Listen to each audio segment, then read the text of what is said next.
Qui appelle à cette heure-ci? Orla, ta sœur se marie ce week-end. Arrange-toi pour y assister. Ma sœur Roanne a un quoi maintenant? Elle n'a jamais eu de rendez-vous galant. Et elle n'a que 19 ans. Tu écoutes toujours, Orla? Tu es sûrement un petit ami maintenant, alors amène-le. Un petit ami? Oui, c'est ça. Comme si je n'avais pas été complètement prise par l'école ces derniers temps. Peu importe ce que je faisais, aux yeux de maman, j'étais toujours l'oisive qui faisait la fête avec les garçons. Alors que Roanne était obéissante et travailleuse. Ah. Vous voyez, mes parents ont divorcé il y a longtemps. Donc je vis avec mon père à Atlanta et ma mère et ma sœur Roanne vivent dans la banlieue de Denver avec ma grand-mère. Ça fait longtemps que je ne l'ai pas vue, alors ça me dérangerait pas de lui rendre visite à cette occasion. Seulement, où suis-je censée trouver un gars dans un délai aussi court? Ma chère ville natale, ça a été une sacrée minute. Oh, voilà Paul. Désolée de t'avoir fait attendre. Allons-y ma belle. Laissez-moi vous présenter mon petit ami, un étudiant local que j'ai trouvé sur internet. Même si nous sommes en condition d'affaires, regardez-le, beau, galant et poli. J'ai touché le jackpot. En arrivant devant la maison, j'ai vu ma grand-mère qui attendait dehors avec un type à l'allure décontractée. Oh, il doit être mon futur beau-frère. J'ai couru joyeusement vers grand-mère pour la serrer dans mes bras. Roanne, tu es de retour! Mata t'attendait!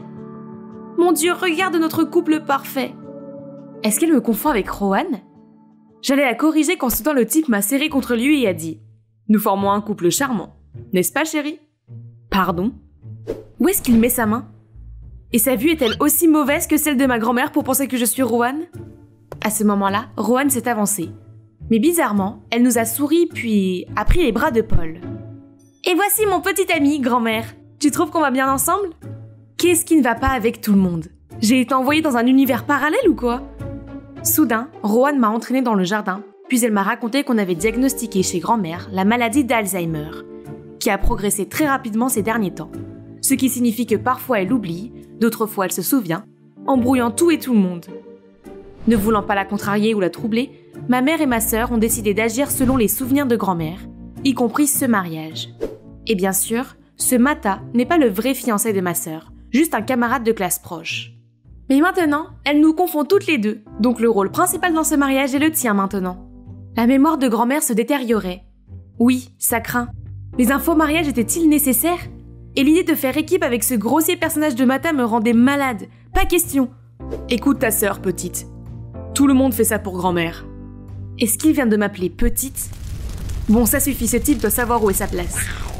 Et avant que je puisse lui sauter dessus, mes deux parents sont apparus et ont commencé à me faire la morale. Peu importe, j'ai tenu bon. Simuler un mariage est ridicule. Heureuse maintenant? La petite fille de papa est de nouveau gâtée. Je t'en prie, je l'ai très bien élevée. Et toi, si tu avais mieux pris soin de ta mère, elle n'aurait pas été comme ça. Pas encore, il ne se voit qu'une fois en quelques années, mais les chamailleries arrivent toujours presque instantanément. Qu'est-ce qui se passe? Vous n'avez jamais été en désaccord tous les deux. Qu'est-ce qui ne va pas? À la vue de grand-mère, maman et papa ont soudainement pris un virage à 180 degrés.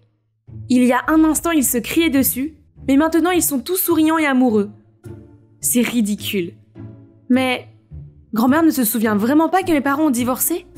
Son état semblait être aussi mauvais qu'il le disait, ce qui signifie que je n'avais pas d'autre choix que de suivre leur plan pour la rendre heureuse. Cependant, je n'étais pas une actrice professionnelle. Improviser constamment en fonction des souvenirs de grand-mère n'était pas facile. Surtout quand j'étais coincée avec le désagréable Mata comme partenaire de scène. J'avais l'esprit trop plein de pensées pour bien dormir, alors je me suis levée très tôt et je suis allée me promener dans le jardin.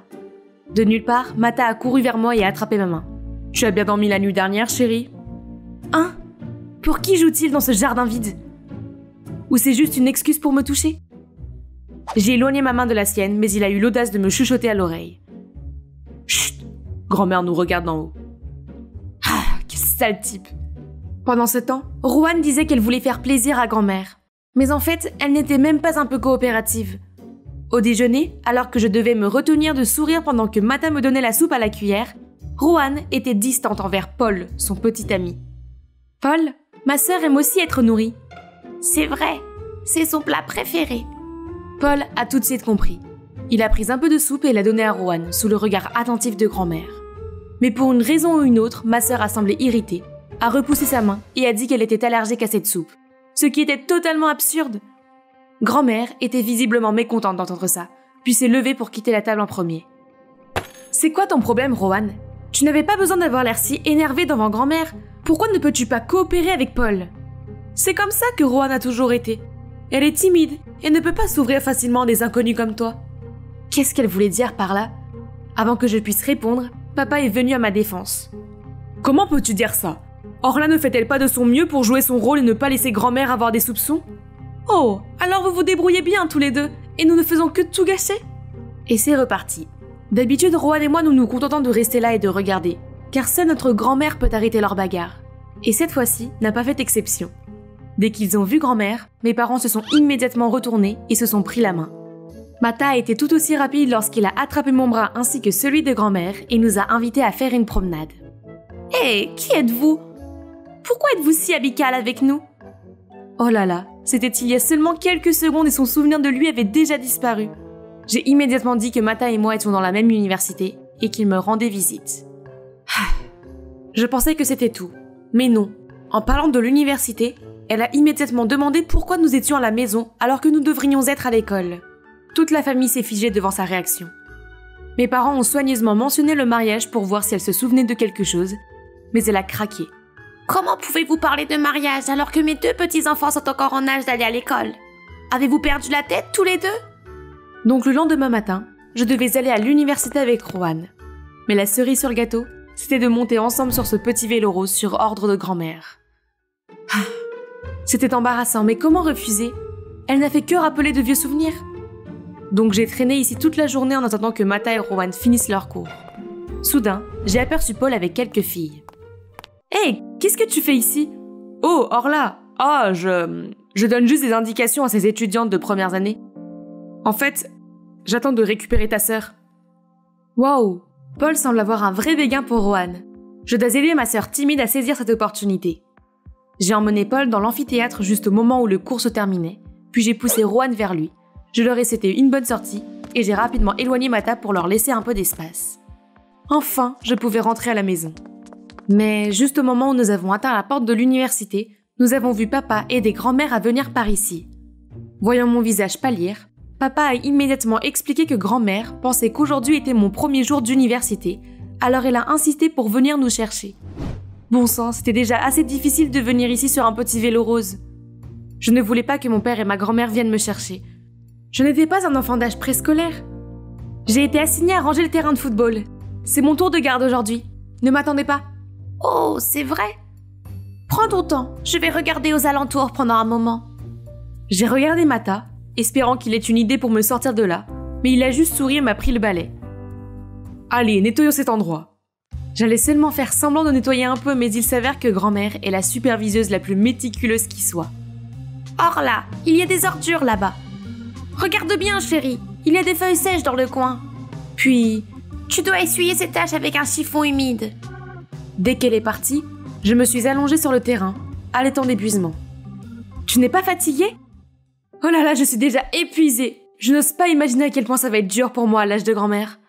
La pauvre, c'est effrayant de voir comment un jour on peut oublier sa famille. La naissance, le vieillissement, la maladie, la mort, ce sont des choses que nous ne pouvons pas changer. Mais or là, une chose que nous pouvons faire est de chérir chaque moment avec nos proches, car ces moments sont spéciaux. J'avais tellement tort quand au départ je considérais Mata comme une personne impolie et énervante.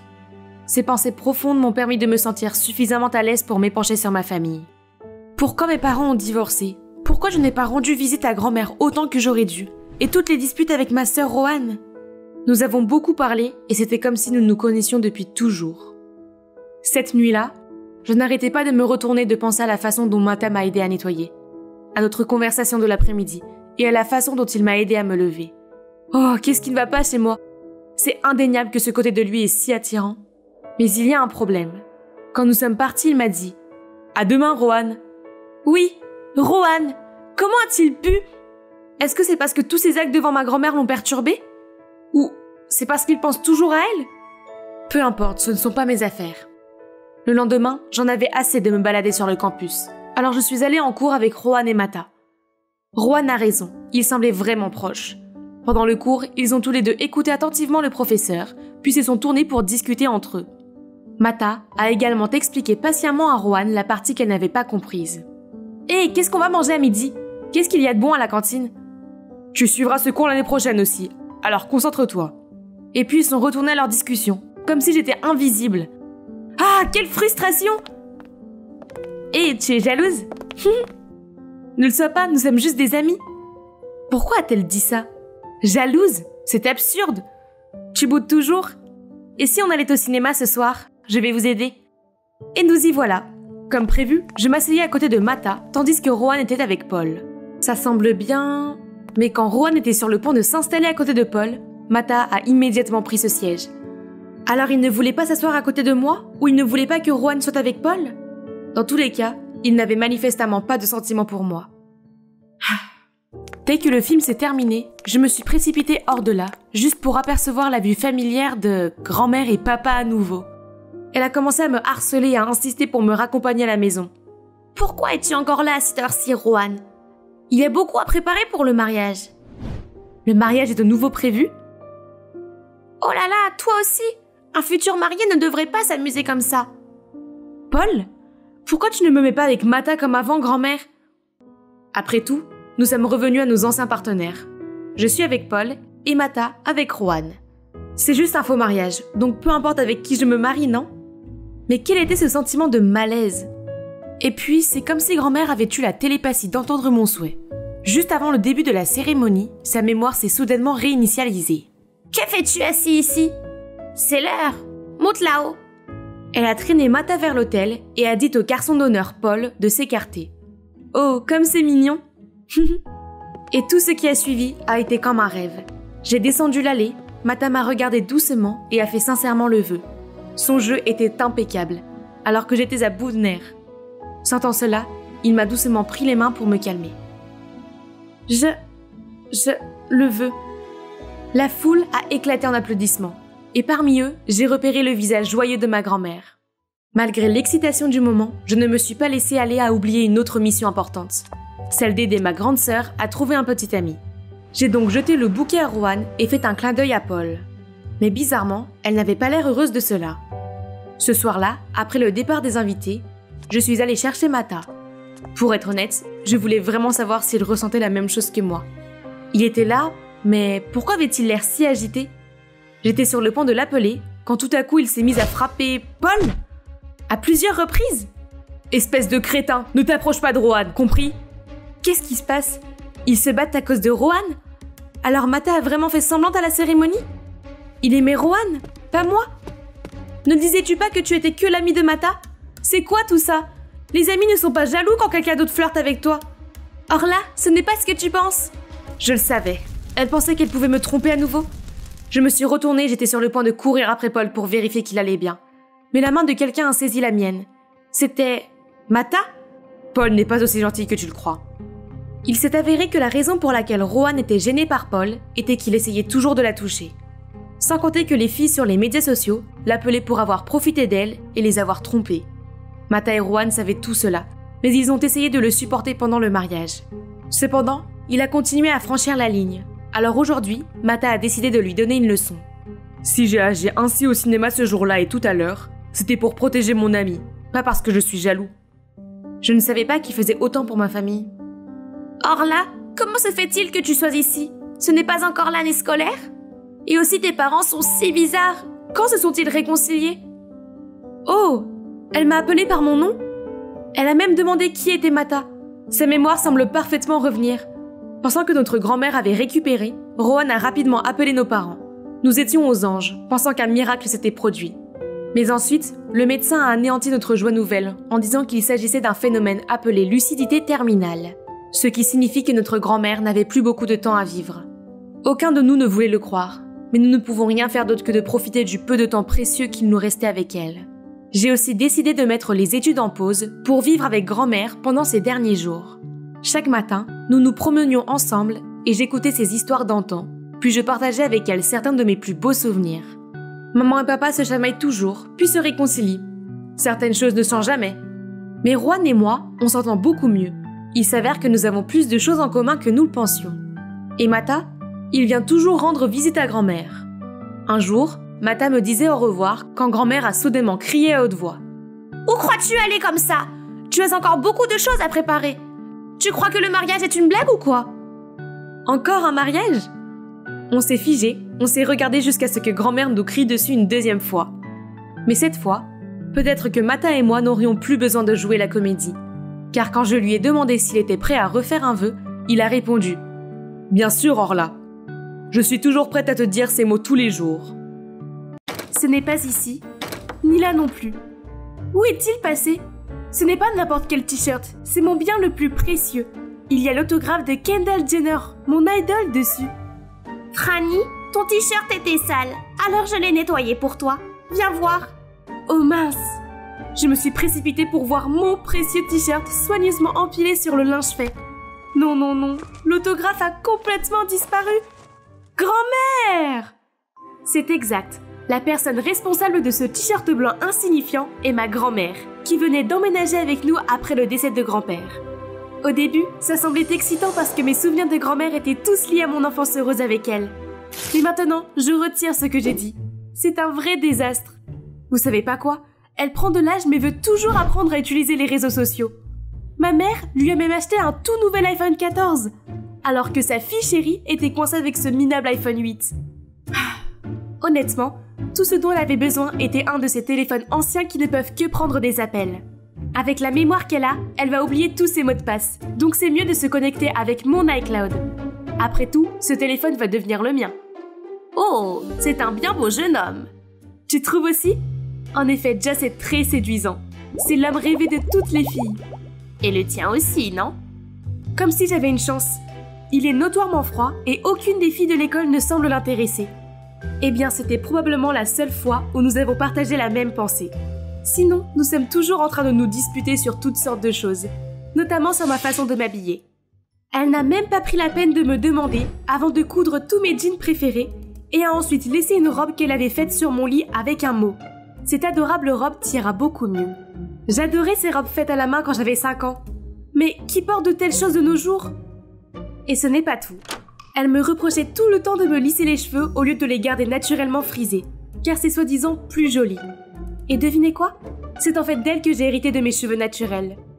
Je parie qu'elle ne savait pas que j'ai dû grandir en entendant mes camarades de classe dire des choses comme « Tu es très jolie, mais c'est dommage pour tes cheveux ». Et « Comment se fait-il que tu n'aies pas les cheveux raides comme tes parents? Tu as été adoptée ?» Ces mots blessants m'ont fait détester mes cheveux et nourrir le désir d'avoir de beaux cheveux lisses et raides, comme ceux de Kendall Jenner. Alors bien sûr, je vais continuer à les lisser tous les jours, quoi qu'en dise grand-mère.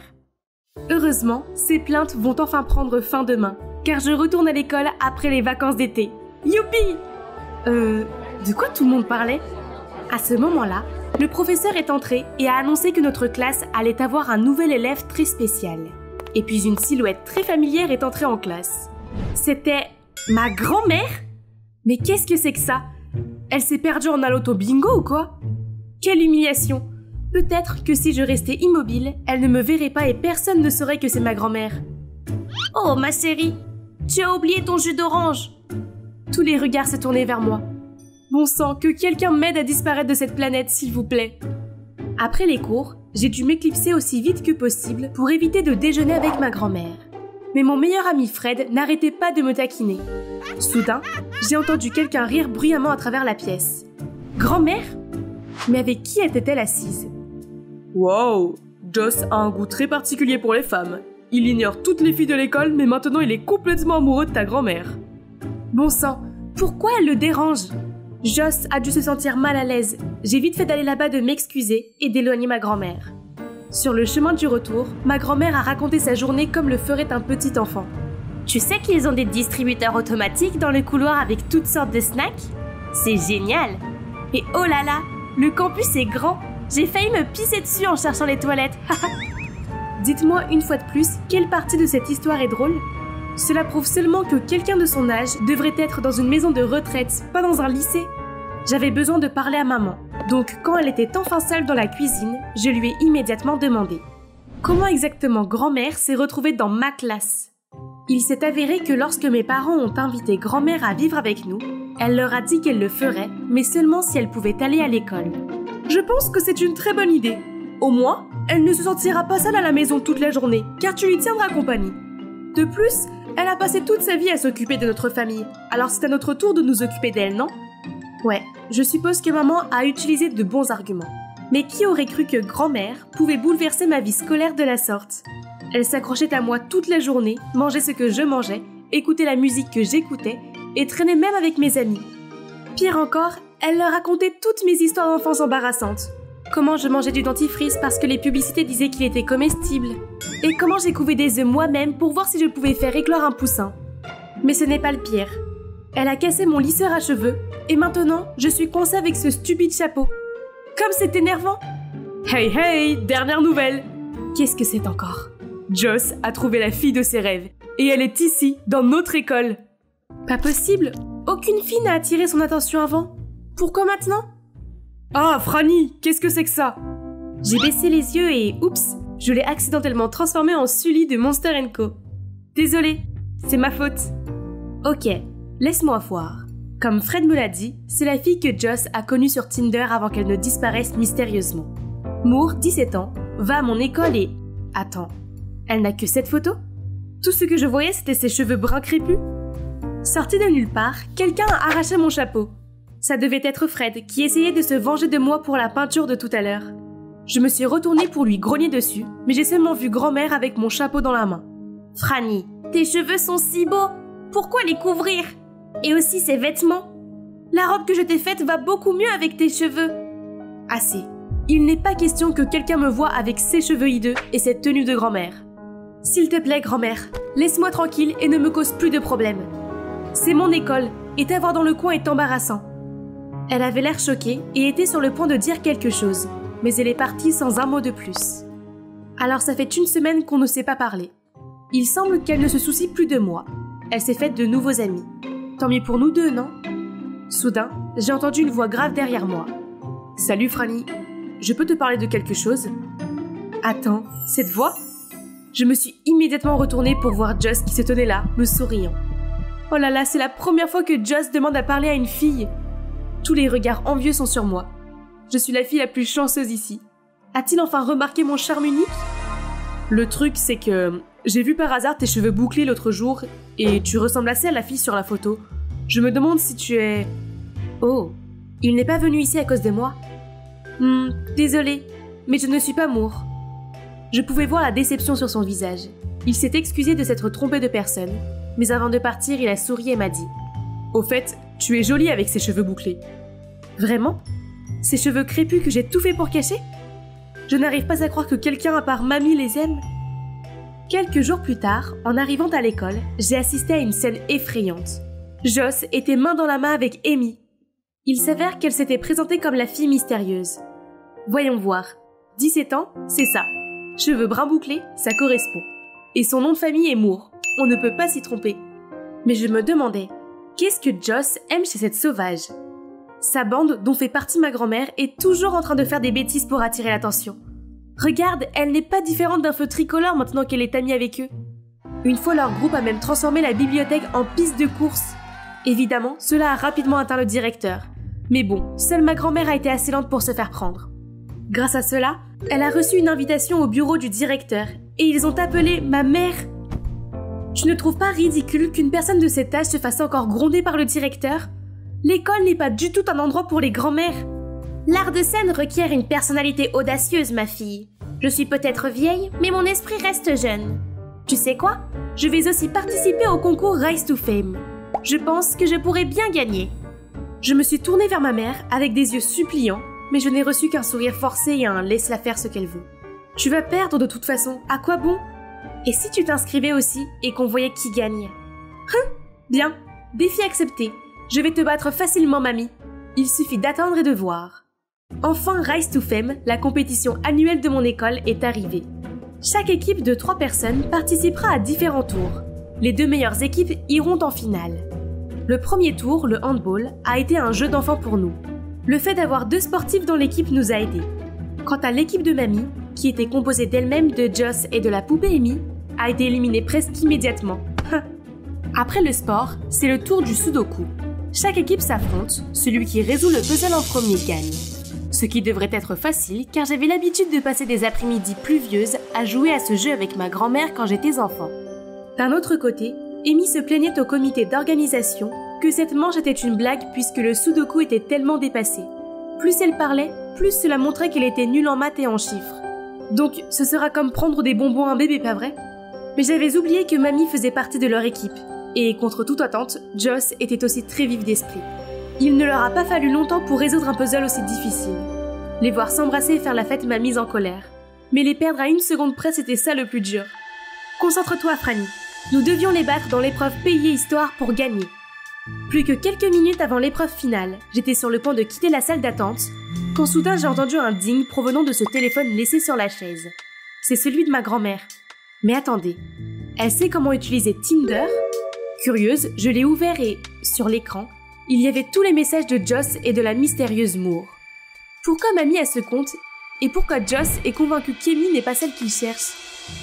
Je suis immédiatement partie à la recherche de grand-mère et je l'ai trouvée dans un coin des coulisses. Mais lorsque je me suis approchée d'elle, elle m'a tiré la main et m'a fait signe de me taire. Je pensais que tu avais laissé cette vieille sorcière énervante rejoindre l'équipe pour plaisanter. Qui aurait cru qu'elle serait si utile? Vous allez gagner facilement? Ouais, c'est ça. J'ai même entendu dire que l'histoire est sa force.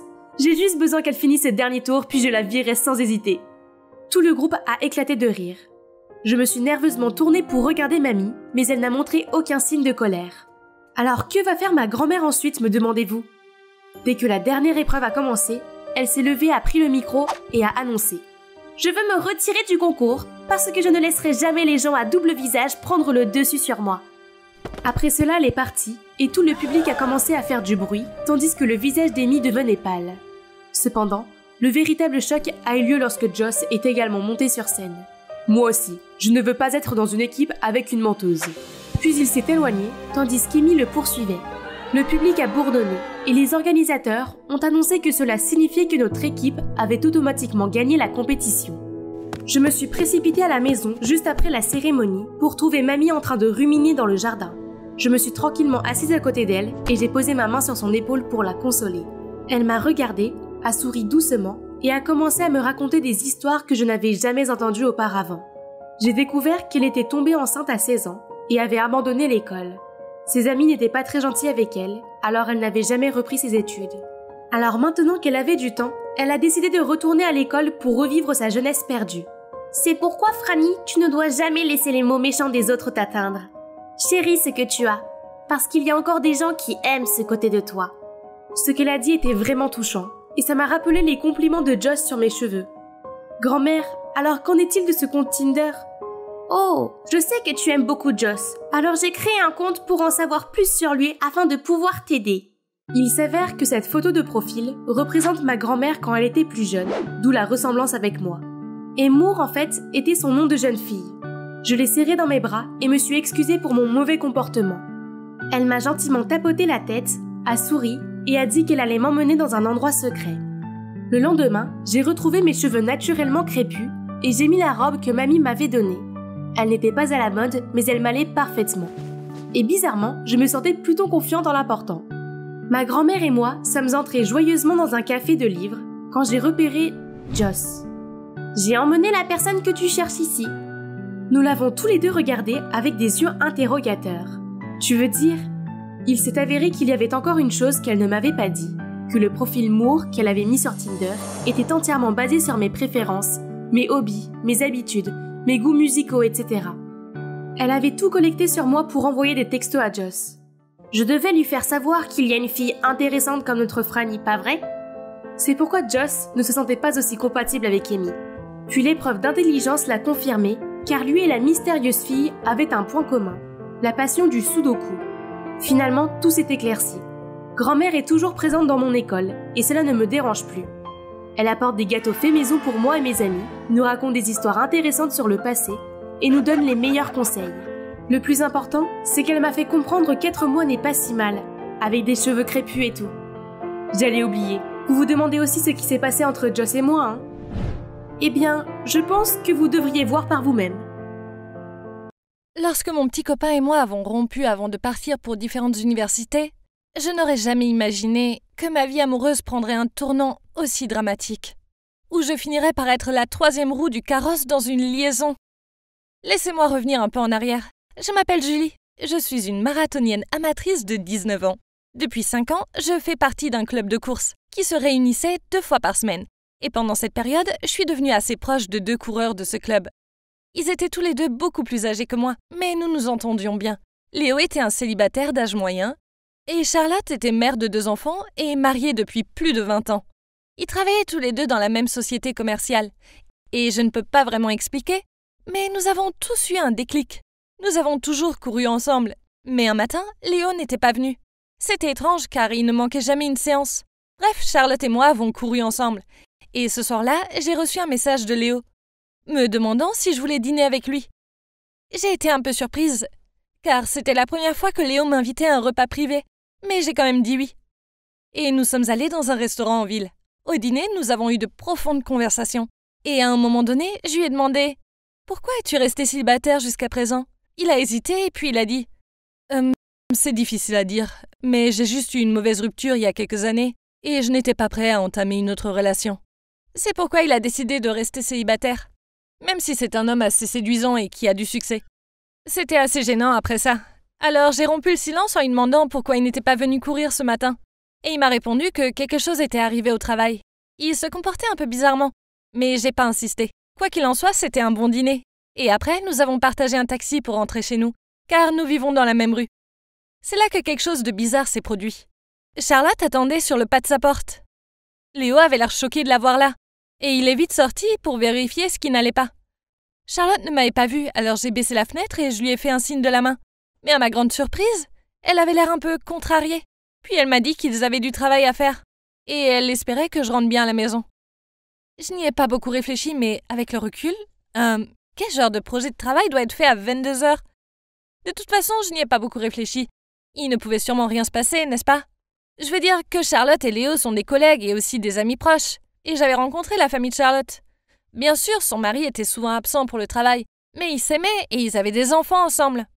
Je suis rentrée chez moi et j'ai pris un peu de recul, puis environ 1 heure plus tard, j'ai reçu un SMS de Léo, me demandant si je voulais le rejoindre pour une course de minuit. J'ai immédiatement dit oui. Pour être honnête, au fond de moi, j'avais un peu le béguin pour lui. Même si je savais que mes parents allaient flipper s'ils découvraient que je traînais avec un type assez vieux pour être mon père. Mais ça m'a excitée.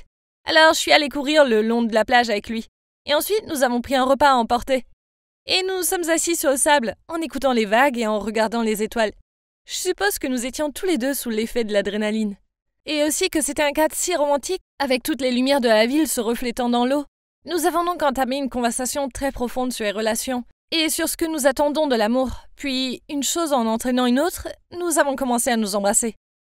Nous avons fini par passer toute la nuit sur la plage et nous avons même regardé le lever du soleil. En rentrant chez moi, je pouvais pas m'empêcher de sourire. Mais j'ai vu que j'avais 5 appels manqués de Charlotte. Je l'ai rapidement rappelée, pensant que quelque chose avait dû se passer. Mais quand elle a décroché, elle a juste dit « Où étais-tu hier soir ?» Je lui ai dit que j'étais allée courir et elle m'a demandé avec qui. Alors j'ai dit « Avec Léo ? Pourquoi ?» Et elle a juste dit « Ah, j'étais juste curieuse. » Il ne répondait pas à mes appels. Puis on a raccroché. Comme c'est étrange, j'ai pensé. Quoi qu'il en soit, ce soir-là, Léo m'a demandé si je voulais qu'on dîne ensemble à nouveau. Et bien sûr, j'ai dit oui. Je mourais d'envie de savoir si la nuit dernière n'avait été qu'une soirée d'embrassade ou si ça pouvait signifier quelque chose de plus. Quand je l'ai vu, je lui ai dit « Léo, je suis désolée pour hier soir. Je me suis emportée et j'ai la moitié de ton âge. Je n'aurais pas dû faire ça. Ah, je sais pas à quoi je pensais. Je m'attendais à ce qu'il dise que c'était ok et qu'il avait apprécié comme moi.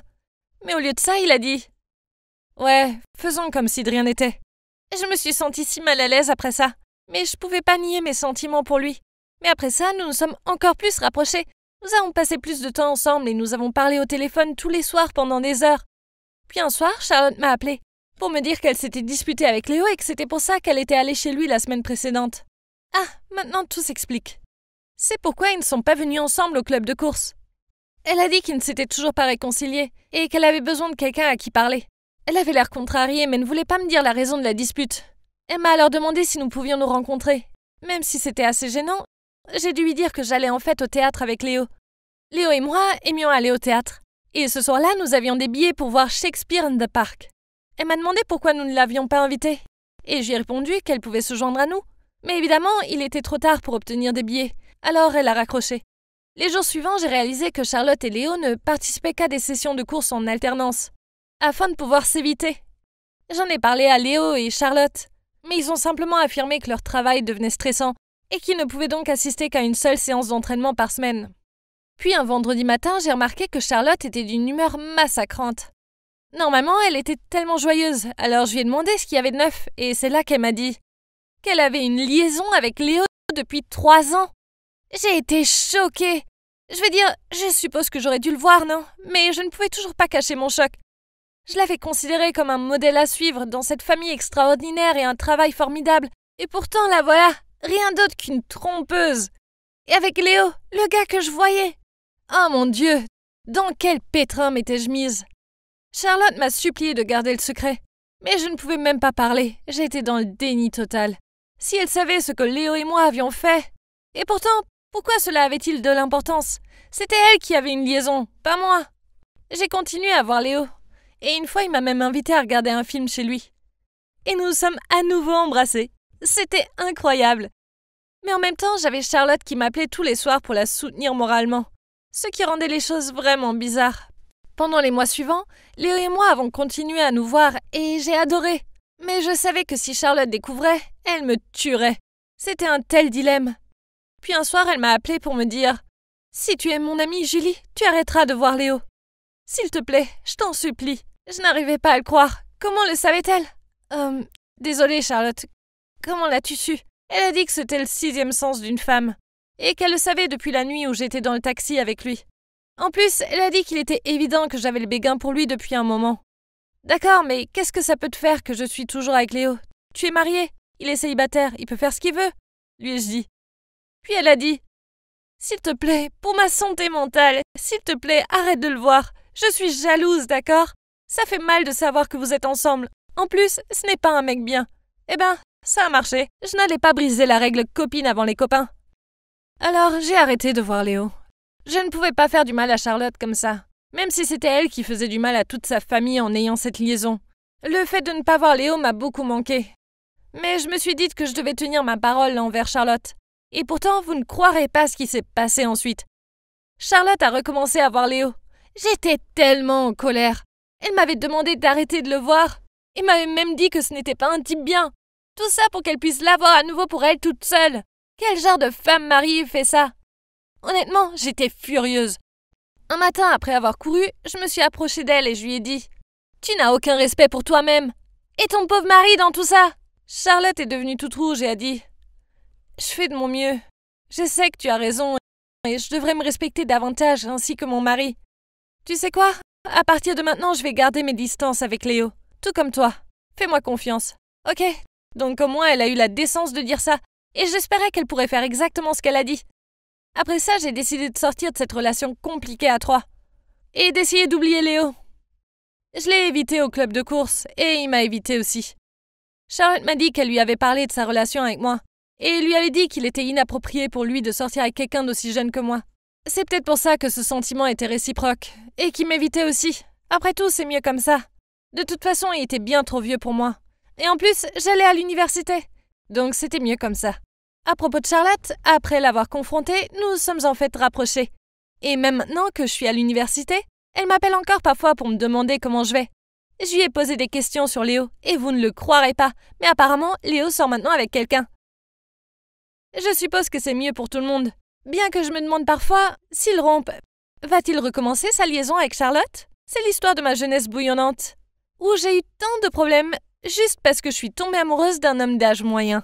Toute cette période de ma vie a été un moment si bizarre et désordonné, n'est-ce pas? Mais maintenant, je suis si heureuse d'avoir rencontré un gars sympa de mon âge. Et bien sûr, je veux plus jamais jouer le rôle de la 3e roue du carrosse.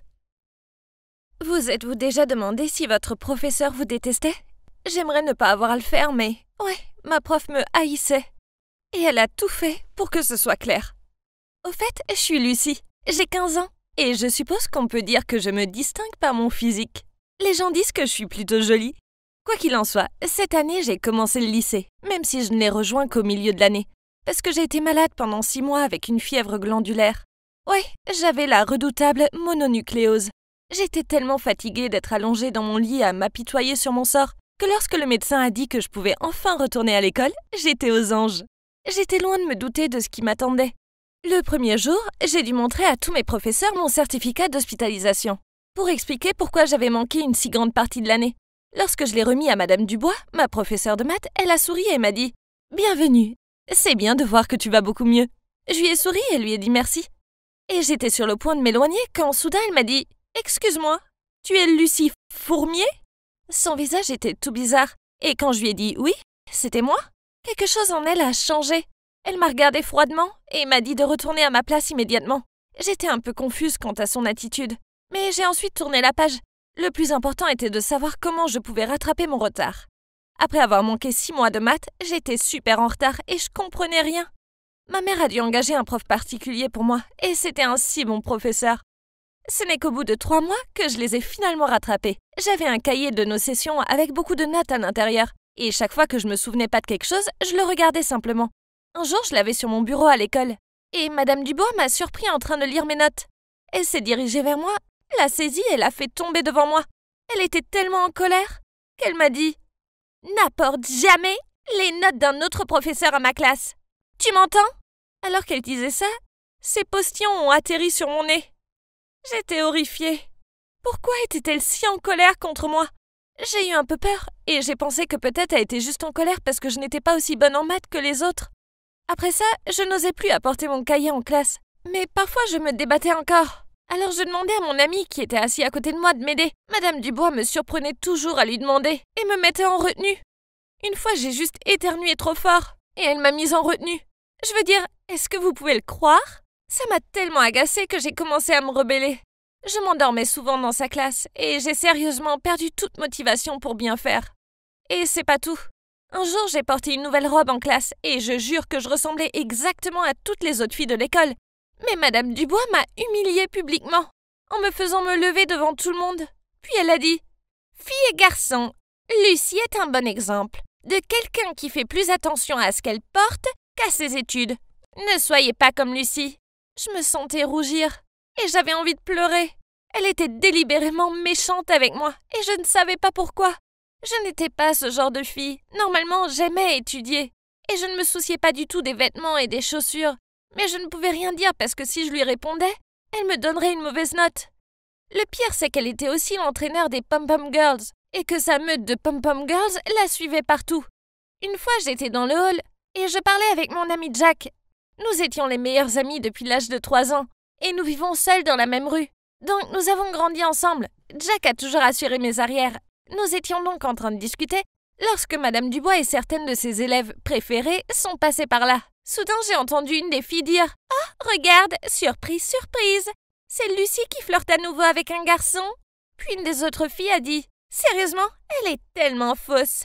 Je veux dire, elle utilise sa maladie pour attirer l'attention des garçons. C'est pathétique. » Je ne pouvais pas le croire. Ils pensaient que j'étais sourde ou quoi?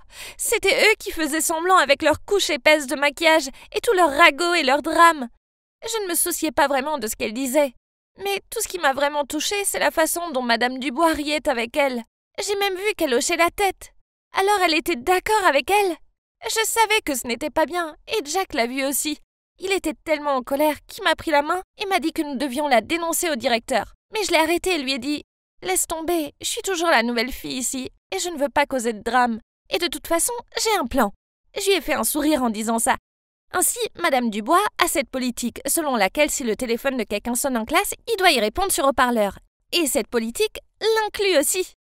Ce jour-là, j'ai fait semblant de la bousculer lorsqu'elle est entrée dans la classe, et j'ai regardé son téléphone tomber de ses mains.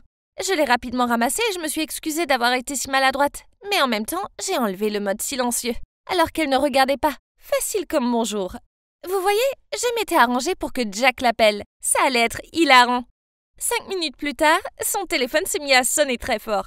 Sa sonnerie était Single Ladies de Beyoncé, et tout le monde a éclaté de rire. Elle a paniqué et a rapidement pris son téléphone pour l'annuler. Mais Jack a persisté. Il n'a pas arrêté d'appeler. Et tout le monde en classe lui a rappelé la politique. Alors elle n'a pas eu d'autre choix que de répondre. Eh bien, attendez un peu. Elle a répondu et soudain, la voix de Jack a rempli la pièce. Mais il avait pris un drôle d'accent pour paraître plus âgé. « Chérie, n'oublie pas notre rencard secret à notre hôtel préféré ce soir. » Madame Dubois avait l'air de vouloir mourir. Elle a dit « Qui est-ce? Je ne vous connais pas. » Puis Jack a dit « Allez bébé, qu'est-ce qu'il y a? C'est ton mari, voyons. » Madame Dubois tremblait maintenant visiblement et a dit « Vous avez fait un faux numéro. » Mais Jack ne voulait pas s'arrêter. « Ah, t'es si mignonne. Je te verrai ce soir, bébé. Prépare-toi pour une soirée de plaisir. » À ce moment-là, Madame Dubois a raccroché et toute la classe était dans un silence de mort. J'ai dû me mordre la langue pour m'empêcher de rire. Jack s'était vraiment surpassé. Cependant, je n'avais pas vraiment réfléchi à tout ça. Parce que quelques jours plus tard, Jack et moi étions sur le point de rentrer à la maison quand il a été appelé au bureau du directeur. Je l'ai accompagné, mais ils ne m'ont pas laissé entrer. Je pouvais voir Madame Dubois dans la pièce avec le directeur et Jack. Elle avait découvert que c'était Jack qui l'avait appelé. Et le directeur lui avait dit que Jack serait renvoyé et que ses parents devraient venir pour une réunion le lendemain. Oh mon Dieu, tout ça est de ma faute. Quand il est sorti, je me suis précipitée et j'ai commencé à m'excuser. Mais Jack m'a dit « T'inquiète pas, je l'ai fait, donc je prends la responsabilité. » J'étais hors de moi avec la culpabilité et je n'arrêtais pas de dire « Jack, non, c'est de ma faute. C'est moi qui devrais être expulsée. » Mais Jack ne voulait même pas m'écouter. Eh bien, ce soir-là, j'ai raconté toute l'histoire à mes parents. Je pleurais pendant que je leur racontais et évidemment, ils étaient en colère. Mais ils m'ont aussi soutenue. Le lendemain, les parents de Jack sont venus pour leur réunion. Le directeur était là, ainsi que le conseil d'administration de l'école et bien sûr Madame Dubois. Heureusement, mes parents sont arrivés juste à temps pour interrompre la réunion et nous avons fait irruption dans la salle. Nous leur avons dit la vérité, que j'avais été tellement malade et que je devais trouver un professeur particulier et c'est pourquoi j'ai porté ce carnet. Puis comment Madame Dubois m'avait si maltraitée et avait été si impolie avec moi tout le temps. Je leur ai dit que l'incident de l'appel téléphonique était de ma faute et que Jack avait juste voulu m'aider. Soudain, Madame Dubois s'est levée, m'a pointé du doigt et a dit « Je savais que c'était toi, sale gosse gâté. Tu dois être expulsé. » Ce qui s'est passé ensuite était dingue. Ma mère s'est levée et a dit « Comment oses-tu parler à ma fille comme ça? Tu la détestes parce que c'est ma fille. Remets-toi, Andrea, ça fait des années. » Eh bien, Madame Dubois a couru vers ma mère et lui a dit « Tu es une femme horrible et ta fille aussi. Vous vous méritez l'une l'autre. » Elle était sur le point de saisir ma mère, mais mon père a sauté et l'a arrêtée. Je n'ai pas compris ce qui se passait. Tout le monde était tellement choqué. Le directeur avait l'air si perplexe qu'il nous a dit à tous de rentrer chez nous et de nous calmer. En rentrant chez nous, ma mère m'a fait asseoir et m'a dit « Si tu es maltraitée, tu dois nous le dire. Ne souffre pas seule, d'accord ?» J'ai dit à ma mère que j'allais bien et que l'école était super. Mais mon père m'a interrompu et m'a dit « Tu vas bien? Ne nous mens pas. Tu as failli être expulsée. » Alors ma mère a dit « Chérie, calme-toi, ce n'est pas sa faute. Tu as vu sa prof, c'est un démon. » Puis mon père a juste ri. J'étais tellement confuse. Puis il a dit « Oh oui, Lucie, on aurait déjà dû te le dire. Mais Madame Dubois était à l'école avec nous. » Puis ils m'ont raconté que tous les trois étaient allés au lycée ensemble et que ma mère et Madame Dubois avaient eu le béguin pour mon père. Alors ils sont devenus des ennemis jurés. Elles se disputaient tout le temps. Et Madame Dubois avait été renvoyée de l'école à cause de ma mère. Bien sûr, mon père ne savait pas tout ça à l'époque. Et il était tombé amoureux de ma mère. Waouh! Maintenant j'ai compris la vraie raison pour laquelle Madame Dubois m'a traitée comme ça. Elle était évidemment toujours en colère contre ma mère.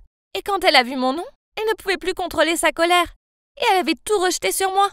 Ma mère m'a dit « Lucie, tu me ressembles exactement lorsque j'étais au lycée. Parce que j'étais jolie, tant de gens étaient jaloux. » Puis elle s'est tournée vers mon père, a souri et a dit « Je vois que Jack est assez semblable à ton père. Tu devrais faire attention. » À ce moment-là, maman et moi avons éclaté de rire. Mon père était juste sans voix. Et devinez quoi? Tout s'est arrangé à la fin. Madame Dubois a été réaffectée à une autre école. Et Jack et moi n'avons été suspendus de l'école que pendant 2 semaines. Maintenant, nous sommes plus proches que jamais. Et il y a définitivement une vraie alchimie entre nous. Enfin, le lycée redevient bon, hein? Jennifer en salle d'opération. Elle avait trouvé une excroissance et voulait que je l'examine. Quand j'ai palpé pour vérifier, elle a sursauté. Et son réflexe premier fut de me donner un coup de poing. Puis je me suis évanoui. Je me suis réveillé quelques minutes plus tard, elle et une infirmière penchées au-dessus de moi, bouche bée. Mon nez saignait encore. Je devais être dans un piteux état.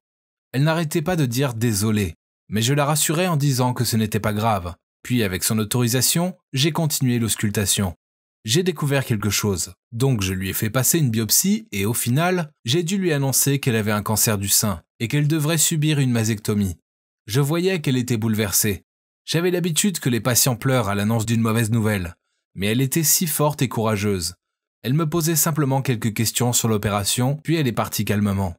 Puis, à ma surprise, elle m'impressionnait davantage chaque jour. Durant les semaines suivantes, elle m'apportait mon déjeuner chaque midi. Je pensais qu'elle avait peur que je lui en veuille de son coup de poing, et que c'était sa manière de se faire pardonner. Les repas qu'elle m'apportait étaient délicieux et je dois l'avouer, l'avoir était mon rayon de soleil de la journée. Elle était si adorable et courageuse. Elle traversait une période horrible, mais elle ne baissait jamais les bras. Au lieu de ça, elle arrivait gaiement dans ma salle en souriant. Je suis rapidement tombé amoureux d'elle, et je savais que c'était réciproque car notre alchimie était évidente. Mais c'était ma patiente, et je devais penser à ma carrière. Donc il fallait que je sois prudent. Pourtant, je ne lui résistais pas, ni à ses délicieux repas. J'étais occupé à l'hôpital toute la journée, et je n'avais pas le temps pour un rencard, alors qu'elle enseignait les arts martiaux à des enfants et travaillait seulement le soir. Donc elle avait beaucoup de temps libre. C'est pour ça qu'elle me faisait à manger tous les jours et m'apportait à manger à l'hôpital. Même après sa mastectomie réussie, elle venait toujours m'apporter à manger. C'est là que je n'ai pas pu m'empêcher de lui avouer mes sentiments. Et elle a dit oui. Parfois, elle devait attendre plusieurs heures avant que je termine avec mes patients en salle d'opération. Quand elle s'endormait en m'attendant, elle ressemblait à un petit chaton. Mais rapidement, ce chaton s'est transformé en tigre, et j'ai vite découvert que cette tigresse mordait. Aïe! Les choses étaient compliquées avec mon travail. Mes patients étaient surtout des femmes, et quand je les auscultais, il fallait que... oui, vous voyez ce que je devais faire. Bien sûr, Jennifer le sait car je l'avais auscultée de nombreuses fois déjà. Elle imaginait toujours que je tomberais amoureux de quelqu'un d'autre. Une qui à ses yeux serait entière. J'essayais de la rassurer que c'était elle que j'aimais et elle seulement. Opération ou non, à mes yeux, elle était parfaite. Mais peu importe le nombre de fois où je lui disais, elle ne me croyait pas. Elle me disait qu'aucune fille ne pourrait accepter que son copain tripote une autre femme et en parle avec elle quotidiennement. Je lui ai dit, normalement, le corps humain est une merveilleuse création de la nature, mais pour les yeux d'un médecin comme moi, c'est une simple masse de chair. Est-ce que tu trouverais un morceau de viande beau? Ça ne te donne pas la chair de poule d'imaginer ça? Puis elle a rétorqué. Donc à tes yeux, je ne suis qu'un bout de viande, c'est ça? Ah, j'essayais de lui dire que ce n'était pas ça. Mais mon Dieu, elle était têtue. Il m'a fallu des heures pour la calmer. Chaque jour, elle venait à l'hôpital et me lançait un regard noir quand de belles jeunes femmes entraient et sortaient de ma salle. Ces agissements n'ont pas passé inaperçus auprès des infirmières, qui m'ont dit qu'elle mettait les patients mal à l'aise avec ses regards insistants et ses expressions dédaigneuses. Je leur ai dit que ce n'était rien, qu'elle était dans une période difficile, c'était tout, et de bien vouloir comprendre que c'était normal qu'elle se compare aux autres femmes. En leur disant ça, je ne savais pas si je pourrais excuser ses futurs comportements. Cet après-midi, durant mon déjeuner tardif, Jennifer m'a demandé si la 8e fille qui est entrée dans ma salle était belle. Oh mon Dieu, la seule personne dont je me souvenais était celle qui était sortie de ma salle 5 minutes plus tôt. Je me souvenais uniquement que c'était celle avec le kyste, mais je ne me rappelais pas de son visage. Pourquoi tu mets tant de temps à réfléchir? Tu te souviens de son visage? Tu dois juste te dire qu'elle n'était pas belle, non? J'ai balbutié. Oui, c'est ça. Pas belle du tout. Elle fronça les sourcils. Ça veut dire que tu te souviens d'elle. Pourquoi elle t'a autant marqué? Je devenais tendu. C'était quoi le problème des femmes? Une semaine plus tard, quand elle m'apporta mon déjeuner, elle me demanda « Est-ce que tu connais la fille en robe rouge? Car ça fait déjà 3 fois de suite qu'elle vient. Chaque fois, elle s'habille bien. Et qui porte une robe pour aller à l'hôpital? N'est-ce pas normal pour un patient de voir son médecin régulièrement? Non, ce n'est pas normal. Je veux voir son dossier. La 3e personne à partir du haut. Arrête, tu sais que je n'ai pas le droit de faire ça. Alors tu n'as pas le droit de manger non plus. Mon Dieu, c'était ridicule. Elle ne capitulait pas. Donc j'ai cédé et lui ai montré le dossier. Cette fille venait d'avoir une opération d'augmentation mammaire. C'est pour ça qu'elle venait régulièrement faire un contrôle. Jennifer a souri en disant « Je le savais, ce sont des faux. Je pensais que ça en resterait là, mais il se trouve que ce n'était que le début. » Jennifer me bombardait de questions sur la fille en robe rouge. Par exemple, est-ce qu'elle me plaisait? Je lui ai dit ce qu'elle voulait entendre, qu'elle était la seule qui comptait à mes yeux, etc. Mais bizarrement, les jours suivants, elle ne venait plus à l'hôpital. Elle m'envoyait quelques messages tous les jours, puis a disparu. Peut-être que j'aurais dû me spécialiser en psychologie, car j'étais peut-être un bon médecin, mais je ne savais pas ce que les femmes pensaient. 1 mois passa et elle ne revint plus à l'hôpital. J'étais soulagé au début, mais je ne pouvais m'empêcher de me demander ce que cette insolente préparait. En attendant, c'était bizarre que la fille en robe rouge venait de plus en plus souvent, alors qu'elle n'avait aucun problème de santé. Puis un jour, elle est arrivée en disant qu'elle avait mal et que ça grattait. Je lui ai fait passer un scanner et des tests, mais je ne trouvais pas la raison. « Hé, madame, vous êtes en meilleure santé que moi. Si vous n'en êtes pas sûr, merci de faire un contrôle une fois par mois, ou je peux vous conseiller un autre hôpital. Où est votre copine ? Dit-elle en m'interrompant. Pardon ? Elle m'a dit d'attendre et de voir, mais j'en ai marre d'attendre. Où est-elle ? Hein ? Que se passe-t-il ? À ce moment-là, la porte s'est ouverte en grand et Jennifer est apparue. Oh mon Dieu ! Elle était totalement changée. Elle était habillée de manière très sexy, pas mignonne comme avant. En tant que médecin et petit copain, j'ai immédiatement vu qu'elle avait des implants mammaires. Avant de pouvoir parler, un homme est entré et a mis sa main sur sa hanche. Puis, il eut l'air confus en regardant la patiente et retira immédiatement sa main de la hanche de Jennifer. « Qu'est-ce qui se passe ici ?» Je demandais de savoir. Jennifer fixait la fille et a dit « Je t'ai dit que si tu continuais de draguer mon mec ouvertement, je ne resterais pas là. » L'homme qui devait avoir l'âge de mon père regarda Jennifer. « Quelle drague ?» Puis elle regardait l'autre fille. « Est-ce que tu me trompes ?» Puis la fille en robe rouge lui souriait en disant « Qui trompe qui maintenant ? Quoi ? Ils étaient en couple ou quoi ? Mais que faisait ma copine ici ?» Jennifer se tourna vers l'homme. « C'est elle qui a commencé en premier, j'en ai la preuve. J'ai pris des photos des fois où elle s'est approchée de mon copain. Si vous divorcez, vous en aurez besoin. Tu ne voudrais pas partager tes biens avec une fille volage, n'est-ce pas ?» J'ai crié. « Mais qu'est-ce que tu fais ?» L'homme regardait Jennifer. « Tu t'es foutu de moi ? Tu m'as séduit uniquement car elle draguait ton copain et que tu voulais te venger ? » Mon Dieu, la porte était toujours ouverte et les médecins, infirmiers et patients venaient voir le cirque. Ils sont venus voir en pensant que c'était une scène de jalousie. Donc, il était évident que Jennifer essayait d'avertir la fille en robe de s'éloigner de moi. Et quand elle a vu que ça ne marchait pas, elle a suivi son mari pour le séduire et elle s'est même fait opérer les seins pour suivre ce plan idiot. Oh my God, elle était folle. Après cet incident, je fus puni sévèrement pour avoir détérioré l'image de l'hôpital et j'ai dû travailler comme bénévole dans une clinique à Mexico pendant 6 mois sans être payé. Ouais, maintenant je suis à Mexico. Pour payer pour l'erreur de... Non. Était-ce ma faute ? Je n'avais rien fait.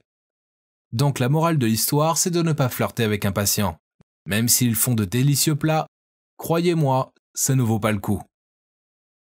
Salut, c'est encore moi, Erin. Je suis ici pour vous raconter la dernière partie de mon histoire. J'ai donc eu l'idée géniale d'échanger de petits amis avec ma meilleure amie, Jace, et de tout chambouler pour que nos petits amis actuels nous apprécient davantage. Mais mon plan a échoué quand mon petit ami Zach a décidé qu'il aimait Jace et pas moi. Se tenir sur le pas de la porte de Zach pour qu'il me dise qu'il ne m'aime plus était tellement humiliant, d'autant plus qu'une bande d'étudiants traînait dans le coin et pouvait tout entendre. Je lui ai crié « On est ensemble depuis 3 ans, ça ne signifie rien pour toi ?» Il a répondu « Je sais, et nous avons passé de bons moments ensemble, mais nous nous sommes éloignés l'un de l'autre. En plus, je sais que Jace m'aime aussi. » Mais non, Zach, elle ne t'aime pas, ça faisait partie du plan. Pas du tout. Avant tout ça, elle m'avait dit qu'elle en avait marre de Jay et qu'elle m'aimait vraiment. Mais elle ne pouvait pas faire ça à toi, ni à Jay. Quoi ? Incroyable! J'ai fait en sorte que ce plan fonctionne pour elle. Mais depuis le début, elle s'est jouée de moi et de mon petit ami. Elle avait ruiné ma relation dans mon dos et m'avait joué la comédie tout le temps. Maintenant, elle jouait à heureux pour toujours avec Jay, pendant que mon petit ami se lamentait sur elle. Je suis partie en trombe. Mais la maison était le dernier endroit où je voulais être. Alors, j'ai fini dans le parc. Je suis restée assise là à réfléchir. Je ne pouvais pas laisser les choses comme ça. Zach et Jay avaient tous deux besoin de connaître le vrai visage de Jace. Nourrie par ma colère et mon humiliation, je me suis précipitée pour trouver Jay. Puis, je lui ai tout dit. Il avait l'air tellement choqué quand je lui ai dit que le plan avait l'effet inverse. Car maintenant, Jace avait des sentiments pour Zach et ne faisait que l'utiliser. Je m'attendais à ce qu'il se fâche ou quelque chose comme ça. Mais au lieu de cela, il m'a juste regardé en colère et m'a crié dessus. « Erin, tu es une si mauvaise amie. J'ai toujours aimé Jace et je sais qu'elle m'aime aussi. Arrête d'essayer de gâcher le bonheur des autres parce que ta propre vie amoureuse est nulle. » Je suis restée là sans voix. Puis je l'ai regardé partir. Oh mon Dieu, ça ne s'est pas passé comme prévu. Est-ce que c'est ce que tout le monde pensait de moi ? Que j'étais une connasse amère et jalouse ? Tout ce que j'avais essayé de faire, c'était de sauver la relation de Jace et Jay. Et ça a marché, n'est-ce pas ? Mais maintenant, je ne savais plus ce qui se passait. En soupirant, je me suis rendu compte que j'avais tort d'affronter Jay sans en parler d'abord à Jace. Pour autant que je sache, Zach aurait pu mentir. Je veux dire, le gars était complètement délirant. Ça m'a fait tellement mal qu'il ne m'aimait plus. Au lieu de cela, il aimait ma meilleure amie. Même si cela était nul, je savais que j'avais tort de blâmer Jace pour ça avant de l'écouter. Peut-être que Jay avait raison. J'étais une mauvaise amie. Je voulais trouver Jace, mais Jay a dû la trouver en premier, car elle n'était plus dans notre chambre. Puis, une amie m'a dit que Jace était rentrée chez elle. Oh mon Dieu! Elle avait déménagé et ne me l'avait même pas dit. J'ai essayé de la rattraper après les cours, mais elle m'a évité à tout prix. Ah, ça craint! J'en avais assez. Alors un jour, je l'ai arrêtée à la porte de la classe et je lui ai dit « Il faut qu'on parle !» Elle a essayé de s'éloigner, alors j'ai attrapé son bras. Mais elle m'a répondu « Il n'y a rien à dire !» Comment a-t-elle pu agir de manière aussi désinvolte, alors qu'elle avait tout et que je n'avais plus rien? Alors, je lui ai crié dessus. « Excuse-moi, tu as ruiné notre plan. Maintenant tu as tout. Tu as retrouvé ton petit ami et c'est toi que mon petit ami veut, pas moi. Non seulement ils me détestent tous les deux maintenant, mais tu as déménagé sans même le dire. Comme si tu mets fin à notre amitié. Je sais que je n'ai pas très bien géré les choses et j'en suis désolée. Mais tu m'as fait du mal, Jace. Et toi, tu as été pire. Alors arrête d'être si égoïste et arrange tout maintenant. » Tout le monde nous regardait et Jace a commencé à rougir. Puis elle m'a crié dessus. « On en reparlera plus tard. Pas ici. » Cela n'a fait que m'énerver davantage, car je savais qu'elle n'avait absolument pas l'intention de me parler. Enragée, je l'ai tirée par sa queue de cheval. Elle a crié « Qu'est-ce que tu fais? Lâche-moi !» Alors, qui devrait apparaître à part Zach? Il m'a arrachée à elle, puis l'a embrassée. Puis, il m'a crié dessus. « Quand tu vas grandir et réfléchir à tes paroles et à ton comportement. » J'étais choquée. Maintenant, il était de son côté.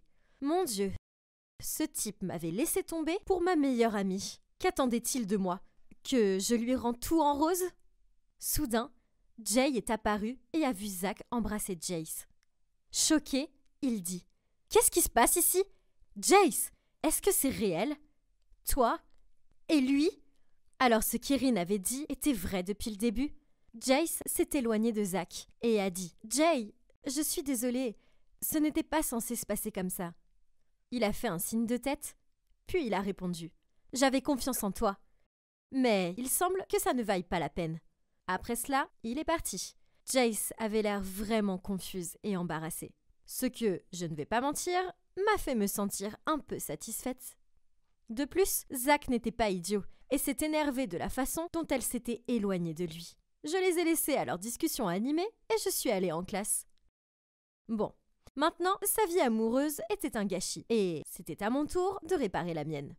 Je devais ramener Zach à moi toute seule. Personne ne pouvait m'aider maintenant. Alors un jour, lors de son match de basket avec l'équipe d'une autre école, j'ai demandé à l'équipe de Pom Pom Girl de me laisser porter le costume de coq mascotte. C'était tellement étouffant là-dedans, mais ça en valait la peine, non?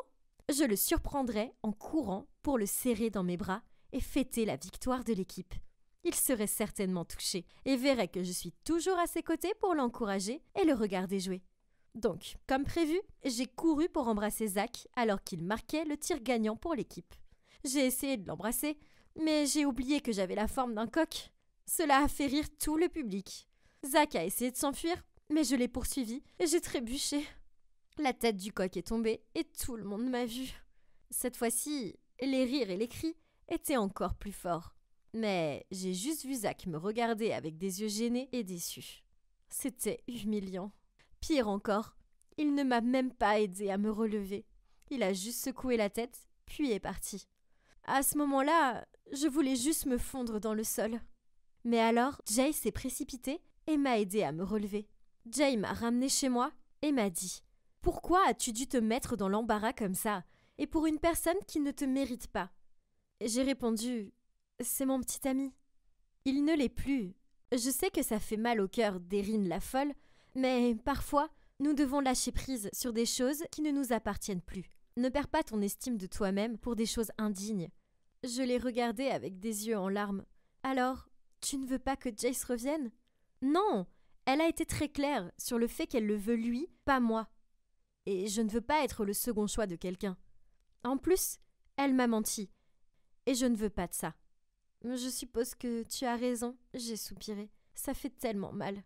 Erin, tu es une fille forte. Tu t'en sortiras. Mais s'il te plaît, promets-moi une chose.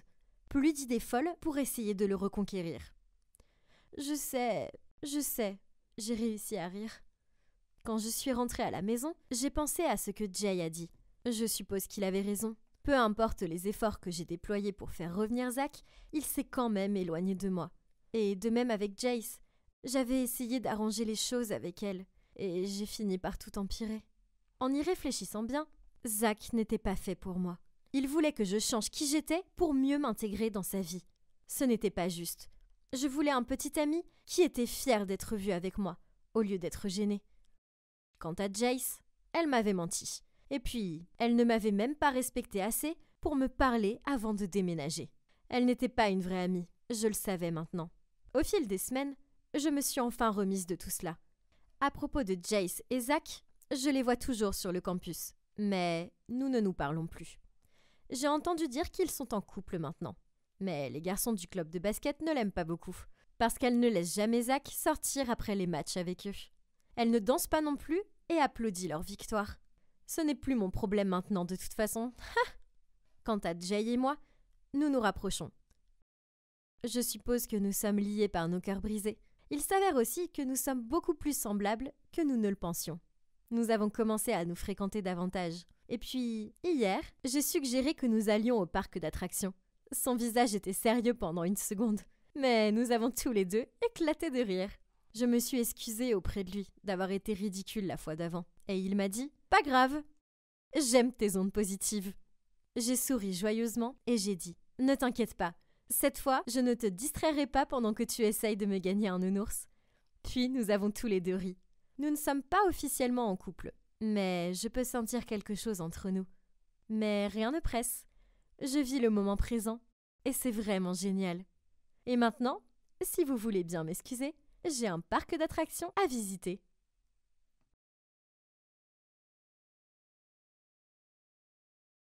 Salut, je m'appelle Émilie et j'ai 17 ans. Avez-vous déjà eu le courage de changer les choses que vous connaissiez trop bien? Si oui, avez-vous rencontré des difficultés? Eh bien, pour moi, oui. C'est plus que de simples changements. Et voici l'histoire de ce qui m'est arrivé l'été dernier. Et c'est vraiment fou. Alors préparez-vous. J'ai grandi dans un petit village de Pennsylvania. Quand je dis petit, je veux dire qu'il n'y avait qu'une population de 85 personnes. Il n'y avait qu'une station-service, 2 petits parcs, une épicerie et, ah oui, une seule école. Si on m'inclut, il n'y avait que 7 enfants dans ma classe. C'est vrai, 7 personnes. Et mes notes étaient parmi les plus élevées. De mes 5 ans à mes 15 ans, j'ai passé la plupart de mon temps avec les 6 mêmes camarades de classe. Après avoir passé de nombreuses années avec eux, la plupart d'entre eux ont commencé à m'énerver. À part Rose. Rose et moi sommes devenus meilleurs amis pour la vie en 3e année. D'autres enfants me taquinaient à propos de mes cheveux roux et me disaient que je ressemblais à une tomate. Mais Rose est apparue à mes côtés et leur a dit de me laisser tranquille. Et à partir de là, nous sommes devenus les meilleurs amis du monde et nous étions pratiquement inséparables. Ma vie était belle, je me sentais en sécurité dans mon petit village où tout le monde se connaissait. Dans une ville, il y avait beaucoup trop de gens à mon goût et trop de pression pour être populaire. Et je ne voulais pas de cela. Je savais que la vie dans un petit village était ce qu'il me fallait. Mais quand j'avais 16 ans, tout a changé. Un samedi après-midi, j'étais chez Rose à regarder un film, quand mes parents m'ont appelé et m'ont dit de rentrer immédiatement à la maison. J'ai trouvé cela un peu étrange, parce que mes parents ne m'appelaient généralement pas pour rentrer à la maison avant qu'il soit tard dans la nuit. Et là, il n'était que 16h30. Pourquoi avait-il besoin que je rentre à la maison? Je suis arrivée à la maison pour trouver Jake, mon frère qui pleurait. J'ai éclaté à haute voix. Que s'est-il passé? Qu'est-ce qui se passait? Me voyant en état de choc, mon père m'a dit « Émilie, on a des nouvelles. » Quelle nouvelle avait été assez mauvaise pour faire pleurer mon frère qui n'était pas du genre émotionnel? Quelqu'un était-il atteint d'une maladie grave? Quelqu'un est-il mort? Oh non, mon chien adoré Sally était-il mort? Puis il a dit « Émilie, on m'a offert un emploi à New York. » Quoi? J'ai crié. et il l'a accepté. C'est une opportunité incroyable pour nous tous. Et quitter ce village sera bon pour nous. Ce sera une grande aventure, a dit maman. New York, la plus grande ville de tout le pays? Non, je ne pouvais pas m'y installer. Je ne voulais pas d'une nouvelle aventure. J'étais parfaitement heureuse là où nous vivions maintenant.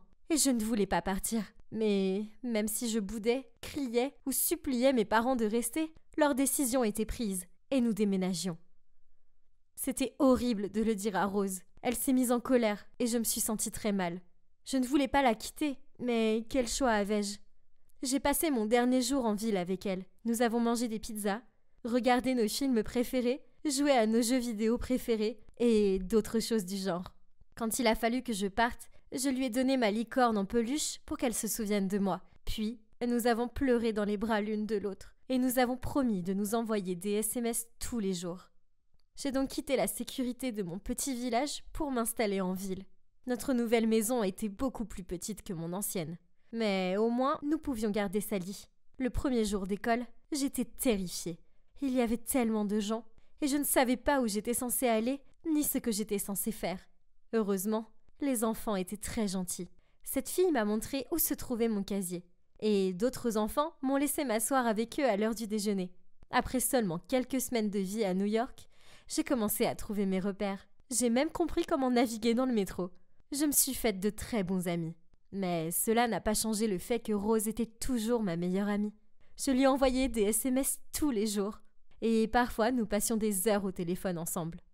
Un mois de vie urbaine s'est écoulé.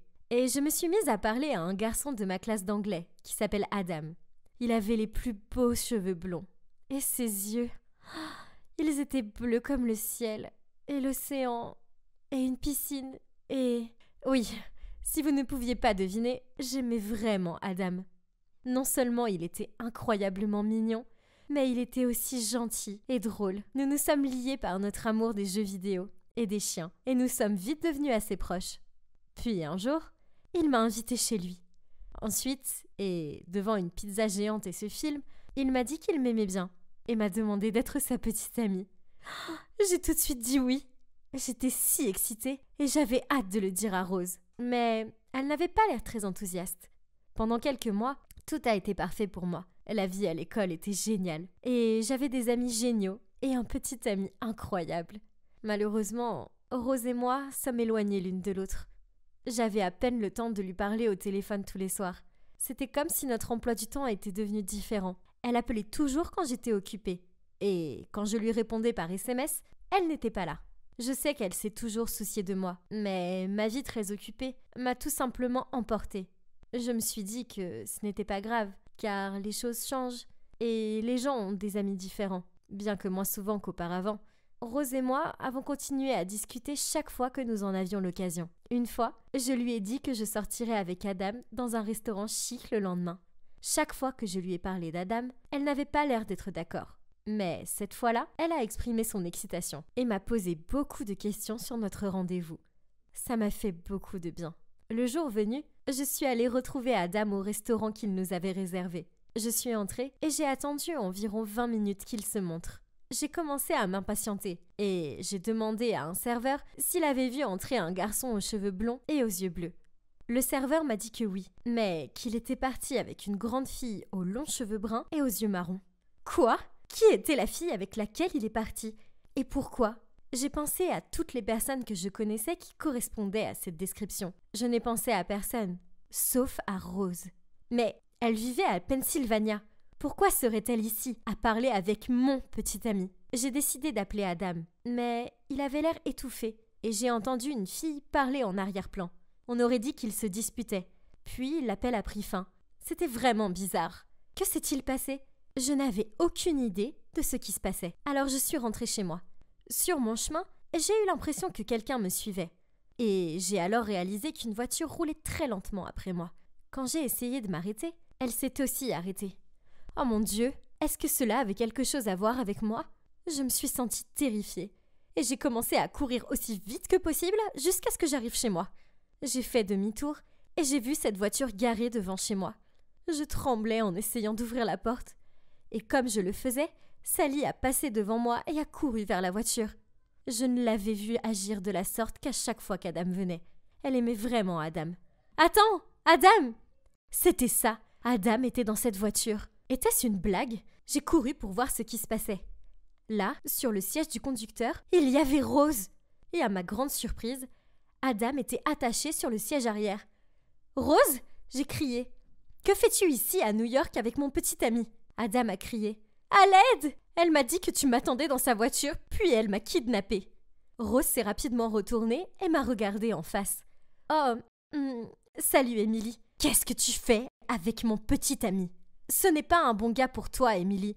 J'ai besoin que tu rompes avec lui maintenant, ou sinon je vais l'emmener loin pour que tu ne le retrouves jamais. Tu es folle? On ne va pas rompre juste parce que tu me demandes de le faire. Maintenant, laisse-le partir. » J'ai marché jusqu'à la porte du passager pour rejoindre Adam, mais la voiture s'est mise à rouler. Vite! J'ai couru après la voiture, mais j'étais trop lente.